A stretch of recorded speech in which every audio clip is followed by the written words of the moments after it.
IPL শুরু হতেই উত্তেজনা তুঙ্গে, আর সেই উত্তেজনার মাঝেই বড় ঘোষণা। অবশেষে অধিনায়কের নাম জানিয়ে দিল কলকাতা নাইট রাইডার্স।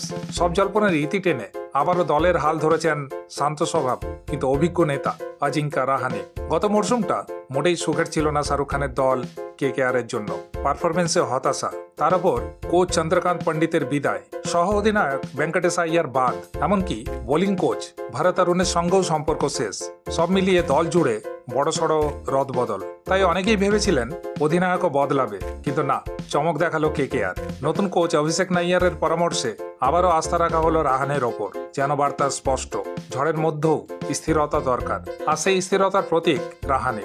দলে আছেন তরুণ তারকা রিঙ্কু সিং, রহস্যময় স্পিনার বরুণ চক্রবর্তী, আর উদীয়মান পেসার আকাশদীপ। সঙ্গে বিদেশি শক্তি সুনীল নারায়ণের অভিজ্ঞতা, ক্যামেরন গ্রিনের অলরাউন্ড দক্ষতা, আর রোবম্যান পাওয়েলের আগ্রাসী ব্যাটিং। সব মিলিয়ে নতুন আশা, নতুন লক্ষ্য, আর পুরনো অধিনায়ক।